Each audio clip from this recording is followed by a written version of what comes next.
They believe the world is full of obvious dangers. They look for the loud voice, the overt threat, the wild beast with visible fangs. But you understand that the most dangerous monsters are not the ones who roar. They are the ones who whisper. The true predators do not announce their presence. They move in the shadows. They hide in plain sight. They are dangerous not because of what they do, but because of what they keep from the world, the ugly, terrible truths they have buried so deep that even they have forgotten they exist. This is a lesson most people never learn. They will continue to fight the obvious threats while the real danger, a quiet, unassuming force, is already standing behind them. They are the unassuming ones, the people who blend into the background.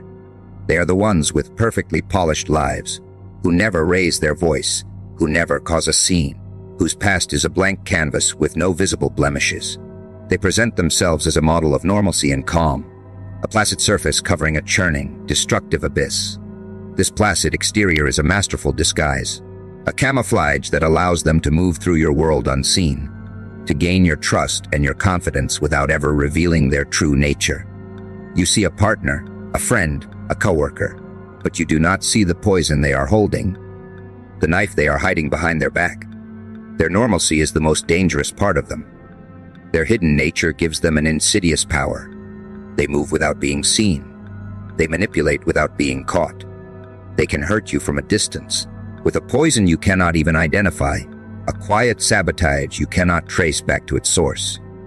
They can turn others against you without ever raising a finger. You cannot defend yourself against a threat you do not know exists. This is their ultimate advantage, a tactical superiority that comes from your own blissful ignorance. You cannot fight a phantom. You cannot defeat a ghost. You cannot win a war against an enemy you cannot even name. They have mastered the art of being a threat while appearing harmless, and their victims never see it coming until it is far too late. But you see a different game entirely. You are not a seeker of secrets out of curiosity. You are a student of human nature, a predator who knows that what a person hides is their greatest vulnerability. You understand that every person has a hidden vault, a collection of fears, desires, and dark truths. You do not pry for sport. You observe for survival. You understand that what they hide is a map to their own destruction, a blueprint of their own fatal flaw. They are so busy building their walls that they have forgotten to build a way out. They are trapped by their own lies, and you are simply the one who is going to show them the door. Your power is not in what you hide, but in what you reveal. The act of bringing their darkness into the light is the ultimate form of psychological warfare. It is a quiet, devastating act. You are not a judge, you are a scientist, simply exposing their true nature to the world for all to see. The truth is their kryptonite. The truth is the one thing they cannot fight. The moment their hidden self is exposed, their entire power structure collapses. Their credibility crumbles. Their relationships shatter. Their world turns to dust. And you are simply the one who decided to show the world the dust they had been hiding all along. When their darkness is exposed, they will not feel shame. They will feel pure, unadulterated terror. They will panic. They will lie more. They will lash out. This is a predictable, pathetic display of a creature that has been stripped of its camouflage. They are no longer a hidden threat. They are just a cornered rat. They will be so frantic to push the light back into the darkness that they will reveal even more about themselves. They will show their true faces, and the world will finally see what a monster they have always been. The truth is their kryptonite, the one force they cannot fight, and you are the one who is holding it. The psychological root of their behavior is a profound, suffocating fear. They hide not because they are evil, but because they are terrified of their own truth. They fear being seen for who they really are. A person who is weak, a person who is empty, a person who has done unforgivable things. Their secrecy is a manifestation of their own self-hatred and fear. They have created a monster in their own mind, and they have spent their entire lives running from it. The lies they tell others are a futile attempt to hide from themselves. They are a prisoner of their own soul, and you, by simply being honest, are forcing them to face their jailer. Do not fear the obvious enemy, the one who yells and threatens. They are too busy broadcasting their own weaknesses, their own insecurities. Fear the quiet ones, the ones who smile too perfectly, the ones whose past is a blank canvas, They are the ones who are truly plotting your downfall. They are the ones who will strike with precision and without warning. They are the ones who will use your own kindness and trust as a weapon against you. The obvious villain wants to be seen. The true monster wants to remain hidden, to operate in the shadows, to get away with murder without ever getting blood on their hands. A person who lives in secrecy is forever a prisoner of their own making. Their life is a constant, exhausting struggle to keep their walls from crumbling.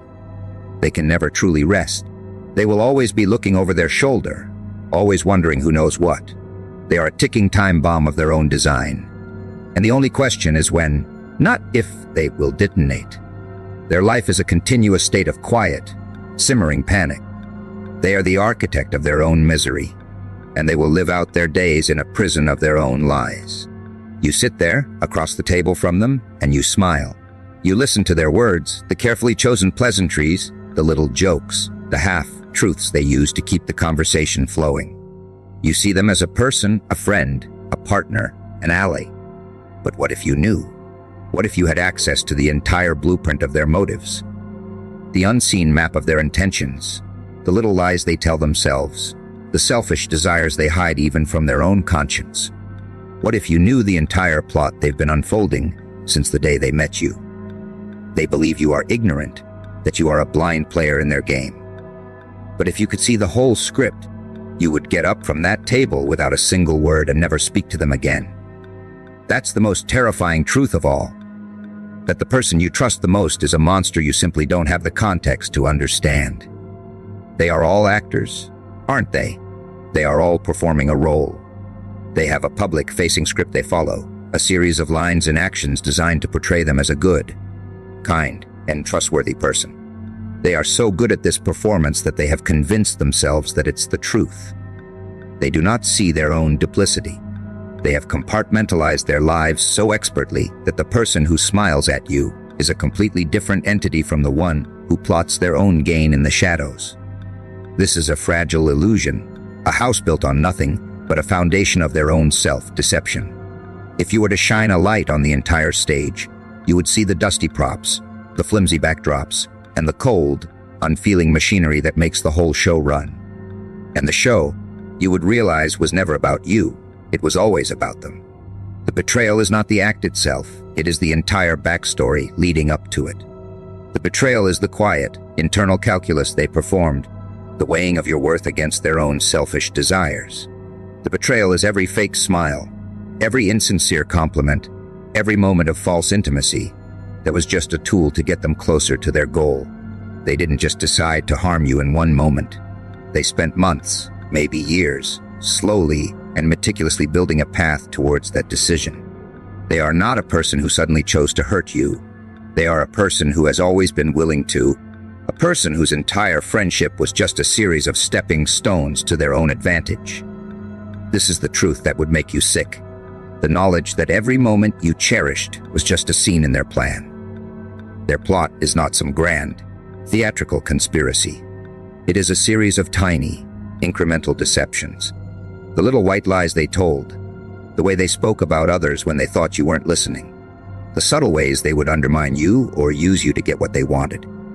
It is the slow, quiet rot of their character that you, in your innocence, mistook for a solid foundation. They are like termites in the walls of your relationship, working in the dark, slowly eating away at the structure while you are enjoying the sunshine in the living room. Their plot is a testament to their own cowardice, their unwillingness to be honest, their fear of a direct and open confrontation. They prefer the shadows, where their true nature can remain hidden. The horrifying psychological reality is this: they are not a monster you can fight. They are a person you can no longer know. The beautiful, trusting relationship you thought you had was never a relationship at all. It was a one-sided transaction, a play you were starring in without your knowledge. They are a hollow mask, and you in your Navy day had believed the mask was a face. This is the pain of true disillusionment, the realization that the person you thought you knew never existed at all. The person you loved was a figment of your own imagination, a ghost conjured from your own desire for connection. And they, the real ones, are something else entirely. If you knew their entire plot, you would never be angry. You would be utterly, devastatingly calm. The rage you might feel is a response to a hurt, to a betrayal. But the knowledge of their full, calculated intention removes the emotion and replaces it with a chilling clarity. You would not want to fight them. You would not want to argue with them. You would not even want to have the final word. You would simply see them for what they are. A creature so consumed by its own selfishness that it cannot be redeemed. And you, in that moment, would recognize that the only logical response is a simple, profound disengagement.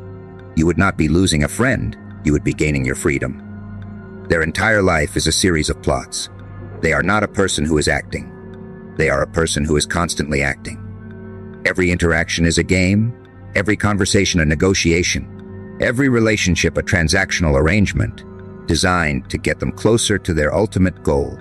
They cannot simply be in the moment with you, because their mind is always 3 steps ahead, planning the next move, calculating the next angle, looking for the next vulnerability.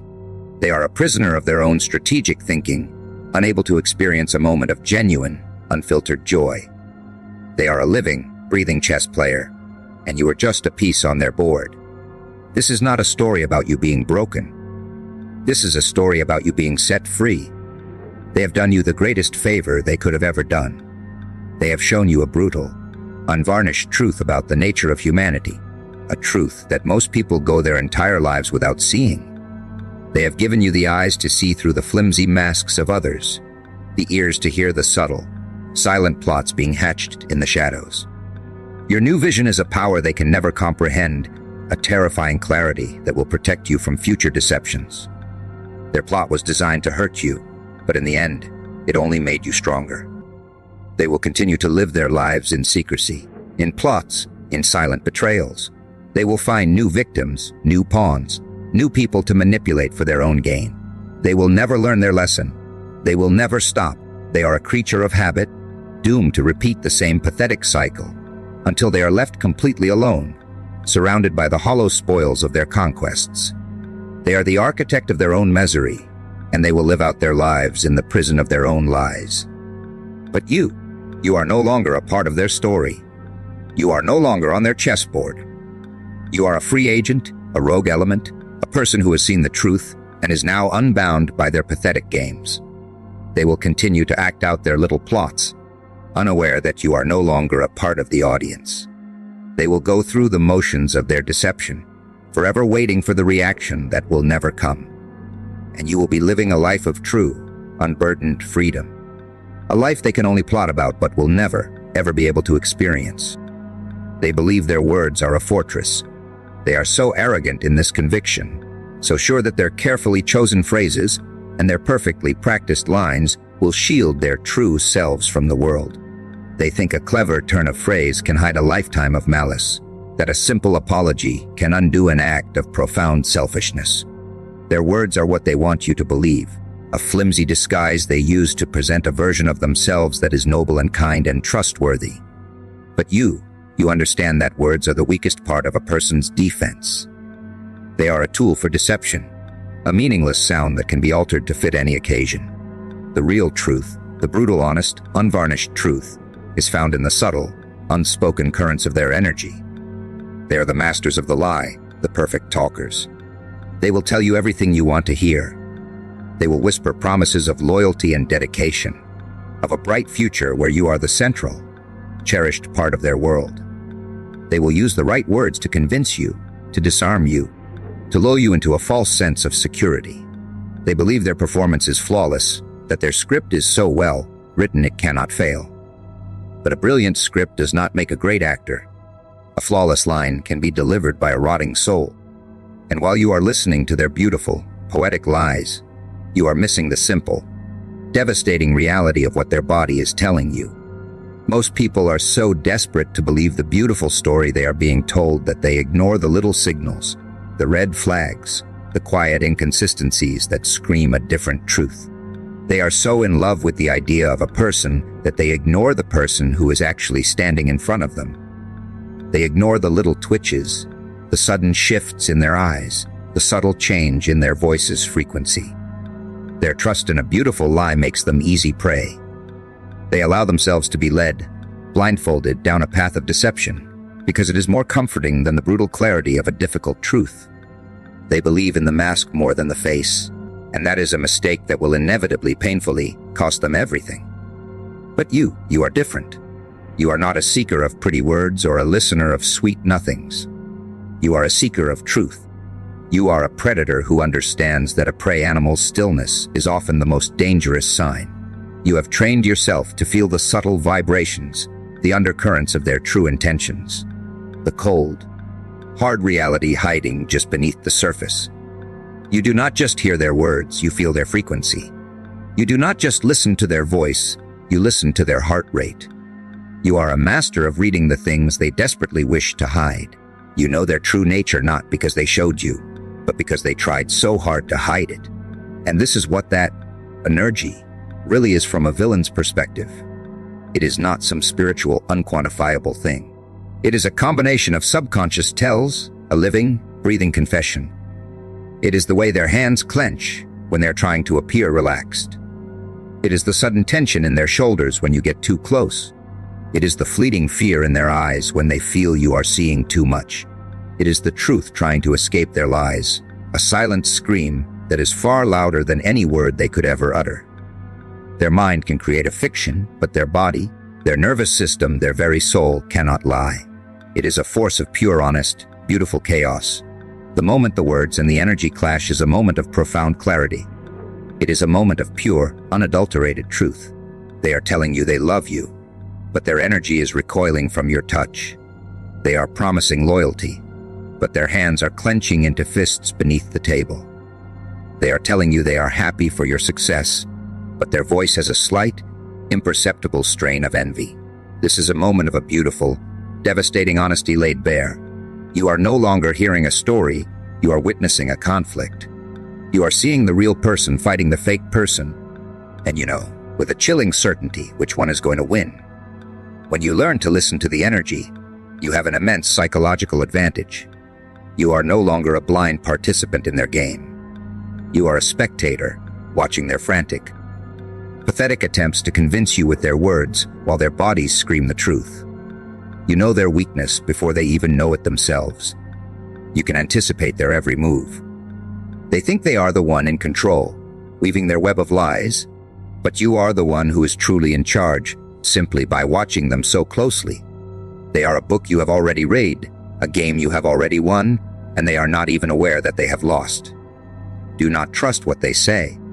Do not believe a single word. Look for the cracks in their performance, the little inconsistencies between their spoken words and their physical reality. That is where the truth lies. Their lies are a fortress, but their energy is the secret backdoor you can use to bring it all down. They want you to believe their words because their words are their only defense. Do not give them that power. Look for their fear. Look for their hatred. Look for their envy. It is all there, waiting for you to find it, hidden in plain sight. A person who lies with their words will eventually be consumed by their own duplicity. They will try to convince you, and they will fail. Their lies will become more frantic, their energy more chaotic, until they are nothing but a messy, confusing pile of contradictions. They are their own self-destruct mechanism, a tragic, inevitable failure in a world that demands a terrible kind of honesty. They will be a living testament to the fact that you can't build a life on a foundation of lies, and that a single truth can bring an entire world down. Their plot is not a sudden, violent storm. It is a slow-acting poison, a subtle campaign of psychological warfare designed to chip away at the very core of your being. They do not want to destroy your body or your life. They do not want to leave you a physical ruin. No, that is far too simple, far too loud. They want to leave you in a state of perpetual self-doubt, a shadow of your former self, a person who questions their own reality, their own memories, their own worth. They do not want to win a single fight. They want to win the war for your mind, and they know that the most effective way to do that is to make you the architect of your own downfall. Their tactics are quiet, and their weapons are invisible. They use gaslighting, subtle contradictions, and passive-aggressive remarks that leave you feeling off, balance, and confused. They will never directly accuse you. They will just create a situation where you are forced to question your own reality. They will say something cruel and then, moments later, deny they ever said it. leaving you to wonder if you imagined it. They will praise you in one breath and subtly undermine you in the next, leaving you in a state of constant, knowing anxiety. They are not trying to inflict a single wound. They are trying to wear you down slowly, to poison your inner voice until it is full of nothing but their own doubt and confusion. They are not trying to win an argument. They are trying to break your will. They know that a person who doubts their own perception, who does not trust their own memory, is a person who can be controlled. They do not need to defeat you. They do not need to overpower you. They just need to make you defeat yourself. They want to get inside your head to become a permanent, insidious whisper that tells you that you are not good enough, not smart enough, not strong enough. They believe that once they have convinced you of your own inadequacy, you will never be a threat to them again. This is the most cold, calculated form of psychological torture, and they are masters of it. But you are a different kind of creature. You are not a fool to be manipulated. You understand that their game is not about truth, it's about power. You see their actions for what they are, a pathetic attempt to dismantle your reality. You understand that their attacks have nothing to do with you, and everything to do with their own profound insecurity. You will refuse to play their game. You will not engage in their endless, circular arguments. You will not allow them to dictate the terms of your reality. You will stand in the center of your own truth, and you will refuse to be moved. Your resistance is a quiet, defiant act of self-trust. It is the refusal to apologize for things you did not do. It is the quiet insistence on your own version of events. It is the refusal to let them rewrite your history or reshape your memories. It is a battle fought not with words, but with an unwavering sense of your own truth. You do not have to fight them. You do not have to argue with them. You simply have to be an immovable object in the face of their pathetic attempts to gaslight you. Your unshakable confidence is the one thing they cannot defeat, the one wall they can never break through. This is a war for your consciousness. They want to fill your mind with static, with noise, with confusion. They are trying to turn your own awareness into a weapon against you. Your most powerful defense is to find a place of perfect stillness and perfect clarity, and to trust that above all else. They want you to believe their version of reality, but you must hold fast to your own. You must listen to the voice within you, the one that knows the truth, the one that cannot be corrupted by their lies. This is your most sacred sanctuary, your last line of defense, and you must defend it with every last ounce of your will. When their insidious poison does not work, they will become more frantic. They will see that their tactics are not working, that their little campaign of psychological terror is having no effect. They will be baffled by your unshakable confidence, your refusal to play along. This is a sign of their defeat, a beautiful, quiet confirmation that their campaign has failed. They will escalate. They will become more obvious, more pathetic in their attempts to control you. But you will simply stand there and watch as they destroy themselves with their own frustration. Their rage is your final, glorious applause. Do not ever allow another person to be the keeper of your truth. Do not allow them to rewrite your history, to reshape your memory, to tell you who you are. Your mind is the last and most sacred sanctuary, and you must defend it with every last ounce of your will. They will try to give you an identity, a label, a story that serves them. You must refuse to take it. Your power is not in what they think of you. It is in what you know about yourself, and you are the only one who gets to decide who you are. A person who deals in manipulation and lies will eventually become a prisoner of their own making. Their lies will begin to consume them. Their relationships will become a series of desperate attempts to control others, and they will live a lonely, paranoid existence, forever seeing enemies where none exist. They will have no one to trust because they are constantly lying to themselves and to others. They are a monument to their own failure, a living, breathing testament to a life lived in a state of perpetual delusion. They are a ghost, and they are haunted by their own lies.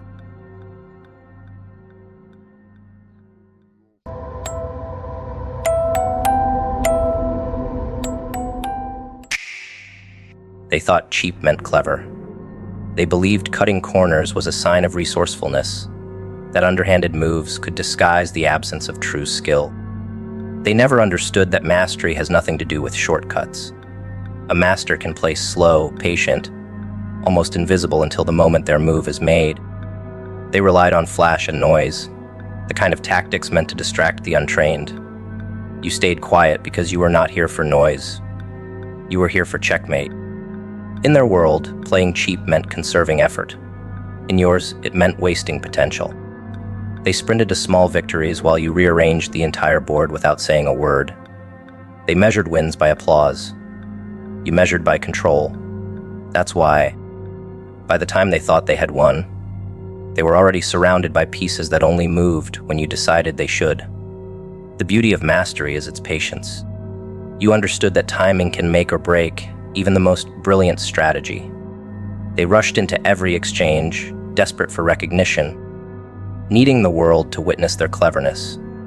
They didn't realize that the more they showed, the more predictable they became. Cheap players crave attention because without it, they feel powerless. A master moves without validation. That's why your silence burned them more than any insult could. They couldn't read you. They couldn't bait you. Every attempt to lure you into their chaos only made your position stronger. You became a shadow in their mind, a threat they couldn't name, only feel. They fear the long game. They want to cash in fast, thinking the first move that works is the best one. You knew better. The long game requires a stomach for boredom and the will to endure the slow grind without losing focus. They tapped out when it stopped being fun. You tightened your grip when the game turned uncomfortable. This is where psychology separates winners from masters. Cheap players run from discomfort because they see it as failure. Masters embrace discomfort because they know it breaks the opponent long before the final move. There is a cruelty in mastery that cheap players cannot stomach. You didn't just win. You made them live through the slow unraveling of their own plan. Every failed move was a mirror, forcing them to see that they were out of their depth. You never needed to raise your voice or announce your dominance. The collapse of their confidence was louder than anything you could have said. Cheap players take risks they cannot afford, just to feel in control for a moment. Masters take risks that are calculated, deliberate, and irreversible. You didn't gamble. You set the trap and waited. They are allergic to stillness. They fill silence with words, mistakes, unnecessary moves. You allowed the stillness to grow heavy, suffocating. You let them dance around the board, wasting energy, until they didn't notice the walls closing in. This is the difference between being in the game and controlling it. They were participants. You were the architect. They looked for openings. You built the map. In the end, they didn't lose because you overpowered them. They lost because they never understood. They were playing on your terms from the start. You didn't match their cheap tactics, because that would have meant stepping down to their level. When someone plays cheap, they are already admitting they cannot win on merit. Meeting them there would be an insult to your own intelligence. You allowed them the illusion of progress. You gave them enough rope to believe they were in control. Masters understand that mercy isn't sparing someone from defeat. Mercy is letting them walk into it thinking it was their choice. The sting of that realization will haunt them far longer than any public humiliation. They build their game on deception. Masters build theirs on inevitability. You didn't need to fake strength, you had it. You didn't need to pretend to know the outcome. You had already shaped it. They assumed you were just reacting, when in reality, you were setting the pace. Every move you made was a seed planted. Every pause a calculated reminder that you were dictating the flow. They couldn't comprehend that someone could look passive, yet hold the entire game in their hands. The greatest power you held was not in the moves you made, but in the moves you chose not to make. Cheap players act because they cannot sit still. Masters hold back because they know the impact of a single, perfectly timed action. You let opportunities pass because you knew better ones were coming. They saw that as weakness. That miscalculation was fatal. They burned themselves out chasing small victories, while you waited for the moment to claim the only one that mattered. By the time you struck, the game was already decided. Not because you were faster, but because you were relentless in your patience. Every cheap move they made chipped away at their credibility. Every masterful move you made reinforced yours. Cheap players don't think about the legacy of a win. Masters understand that how you win determines the respect you keep. You didn't just beat them. You rewrote the game so that their style of play would never threaten you again. They went for the easy moves. In life, in love, and friendships, they used shortcuts. They thought charm could replace effort, manipulation could replace honesty, and performance could replace presence. Cheap moves always look good in the moment. They get quick reactions, fast wins, and shallow praise. But they can't last. You stopped playing like that a long time ago. You started moving with intent, building strength quietly, and making choices that wouldn't just win the day, but would stand the test of time. That's why when they tried to play you, it didn't work. You weren't interested in winning rounds. You were building an entire game they couldn't even see. Toxic people in relationships thrive on reaction. They push your buttons to see if you'll dance to their tune. They tell half-truths to keep you guessing. They withhold when they want power. You learn that the strongest position is not needing to react. You don't have to match their energy. You don't have to return their fire. Your calm is what breaks them. When someone plays cheap, they rely on you to get emotional, to lose control. The moment you decide not to feed that cycle, the game is already yours. In self-improvement, playing cheap looks like pretending to change without actually doing the work. Saying you'll start, but only when it's convenient. Posting your progress, but never making it past the surface. You learn that real growth happens away from the crowd. You didn't announce every step. You let the work speak when it was ready. People who play cheap will always try to compare their shortcuts to your discipline, but they will never understand why your results feel so solid. Life will always test whether you're willing to meet people where they are or stay where you've grown to. Some people want to drag you down to their pace. They want you to argue, to explain, to prove yourself. Masters in life understand that sometimes the best response is no response. Not because you can't fight, but because you choose battles that matter. Walking away from a cheap game is not weakness. It's a statement that your time, energy, and focus are worth more. In love, toxic people create drama to stay relevant. They confuse intensity with intimacy. You learn that love is steady, not a constant test. You stopped chasing highs and started valuing peace. That shift alone is enough to make people nervous, because it means they can no longer control you with chaos. You're no longer addicted to emotional spikes. You're drawn to stability, to truth, to people who match your effort. In friendships, playing cheap is showing up when it benefits them and disappearing when you need them. Masters don't keep people like that around. You stopped counting on words and started watching patterns. When the patterns didn't match the promises, you adjusted your distance. That wasn't bitterness, it was self-respect. Cheap players take that as an insult. Masters see it as a filter. The truth is, playing like a master in life is about thinking long-term. Cheap players think about today. They want the applause now, the victory now, the control now. Masters think about where they'll be in 5 years if they keep moving with integrity and focus. That's why you don't get pulled into every small conflict. You know where you're going, and you're not letting someone with no map steer your ship. Self-improvement is the art of making choices that don't always pay off immediately. Cheap players can't do that. They need the quick hit of winning, even if it costs them later. You're willing to sit in the discomfort, put in the hours, and make sacrifices without broadcasting them. That's the quiet work that builds a life others will envy but never fully understand. They thrived in disorder. They counted on confusion to cover their lack of skill. Chaos was their currency, their comfort zone, their hiding place. They assumed if they kept enough noise around you, you would lose your footing. They threw distractions, stirred emotions, spread doubts. Because in their mind, whoever controls the storm wins the fight. You didn't step into the storm to fight for control. You stood at a distance and studied it.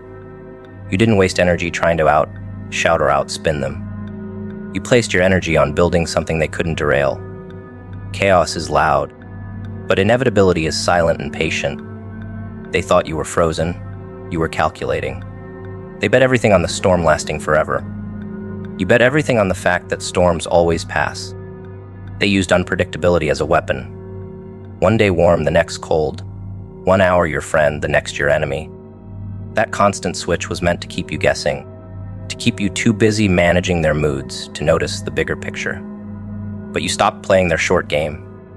You understood that inevitability doesn't need to announce itself. It doesn't rush. It doesn't react. It moves forward with the certainty of sunrise. They were too focused on the chaos they created to see that you were never reacting to them. You were building a position they couldn't escape from. And when the moment came, you didn't need to strike hard. You only needed to let gravity do its work. In relationships, chaos thrives when boundaries are unclear. They wanted blurred lines so they could step in and out as they pleased. They wanted you unsure, second-guessing, chasing their approval. You decided that inevitability meant deciding your worth was fixed. You stopped moving the line to keep them close. You built a life where their absence wouldn't shake you. That shift removed the one advantage chaos had. It could no longer unbalance you. They saw you stop engaging with their games, and it scared them, because chaos needs an audience to survive. In self-growth, chaos looks like chasing every new trend, changing direction every time things get hard. They bet on you burning out from the constant shifts. You bet on the fact that sticking to the path, no matter how slow, always leads somewhere. You didn't need to reinvent yourself every week to stay relevant. You kept doing the quiet work. Chaos makes people feel powerful in the moment. Inevitability makes them realize too late that they've been standing still while you've been moving forward all along. They believed speed would beat patience. They jumped from plan to plan, thinking momentum was the same as progress. You knew momentum without aim is just noise. Your aim was fixed. Your pace was steady. They laughed at your calm. They mistook it for passivity. But inevitability isn't about rushing to the finish line. It's about knowing the finish line will come to you, because you never stopped walking toward it.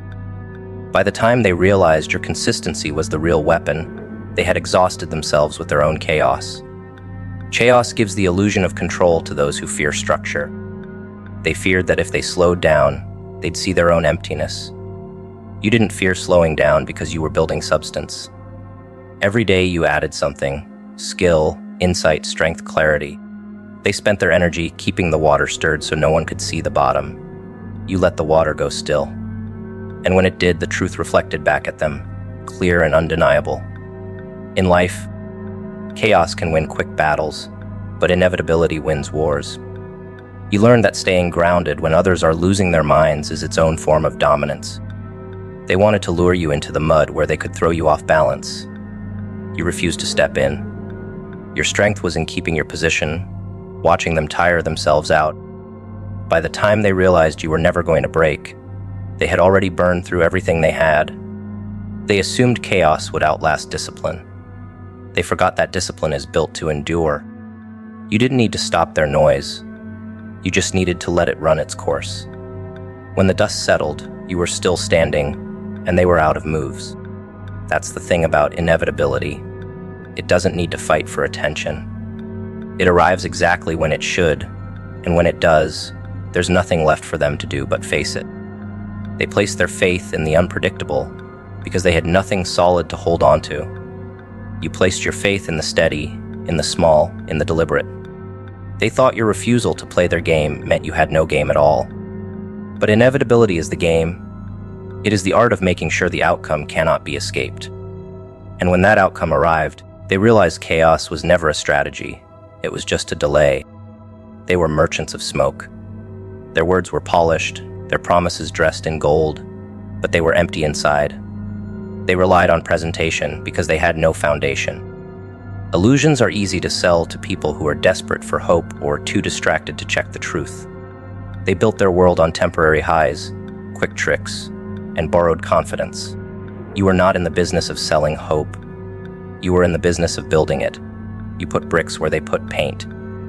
You created something people could touch, feel, and lean on. While they sold the dream, you became the proof. That's why your presence hit different. You didn't need to convince anyone. Your results were their own argument. They wanted to be seen as visionaries without doing the work that vision requires. They mastered the art of talking about tomorrow without lifting a hand today. You went the other way. You didn't talk about what you would do. You did it. You didn't dress your journey in perfect lighting for others to admire. You let the grind be seen for what it was, unpolished, quiet, and consistent. Illusions thrive on hiding the process.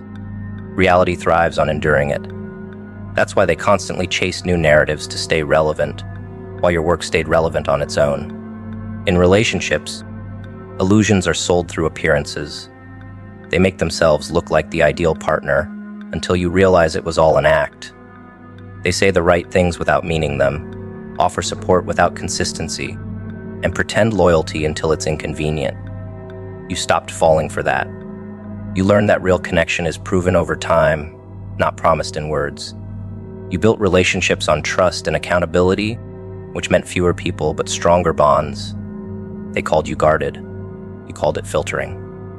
Reality doesn't need everyone to believe in it. It just needs the right people to recognize it. In self-growth, illusions show up as shortcuts and overnight transformations. They post the before and after but skip the months in between. They sell the image of progress without enduring the pain of it. You didn't fall for the performance. You knew lasting change meant sacrifice, repetition, and discomfort. You put in the hours when no one was watching, when no one was applauding, when quitting would have been easier. They sold inspiration. You built transformation. And that is why your life feels solid under your feet, while theirs keeps crumbling under theirs. They believed perception was reality. You believed reality shapes perception. They tried to win by being liked. You focused on becoming undeniable. Illusions demand constant maintenance because the second you stop, they fade. Reality demands constant building because the second you stop, it can still stand for years. They exhausted themselves maintaining the show. You kept expanding the structure. That's why they feared you. You didn't need to be in the spotlight to keep growing. Illusions crumble under pressure because they were never built to carry weight. Reality gets stronger under pressure because it's forged to hold it. They wanted to avoid hard times because hard times would expose them. You walked into hard times willingly because you knew they would shape you. They protected their image at all costs. You protected your foundation.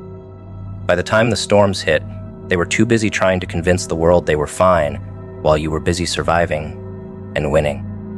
In life, illusions attract the curious. Reality attracts the committed. They filled their circle with people who loved the show, but would vanish when the lights went out. You filled your circle with people who would pick up a tool and help you build. They were always surrounded by an audience. You were surrounded by allies. The difference is that when trouble comes, the audience leaves. Allies stay.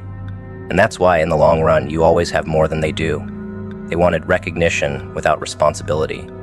You wanted results with or without recognition. They measured their worth in attention.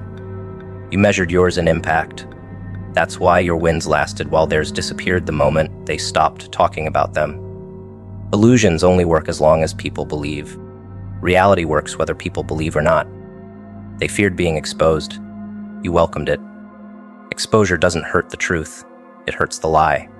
Every time someone looked closer at them, the cracks widened. Every time someone looked closer at you, the respect deepened. They sold illusions. You built realities. And in the end, no matter how beautiful the illusion, it can never outlast what is real. They played for the moment. You played for the endgame. They wanted to feel clever right now, to look like they were ahead, to taste small victories as if they were the real thing. You weren't chasing temporary wins. You were shaping the entire board so the final move was inevitable. Every choice you made was a seed planted, not for today, but for a day they didn't even see coming. They thought you were slow. They thought you were passive. They mistook your patience for hesitation. They couldn't see that every delay was intentional, every silence was a setup, and every step you took was building toward a position they could never undo. In relationships, they played for instant gratification. They wanted affection now, attention now, validation now. They didn't care if it came from manipulation, performance, or empty promises. You played for the long connection, the one that outlasts the rush and survives the quiet days. You didn't need to win someone over in a single conversation. You let them watch your consistency over time. That's why you didn't crumble when people drifted or left. You weren't playing to keep them. You were playing to keep yourself intact for the real connection that would come later. In self-growth, they wanted shortcuts. They wanted to post progress before they'd actually built it. They measured success in applause. You measured success in strength. You played for the version of you who could stand without needing to be seen. That meant making choices that didn't feel good today, but would make you untouchable tomorrow. They thought you were wasting time. You were compounding it. The end game isn't about how fast you move. It's about whether you're still standing when the game is almost over.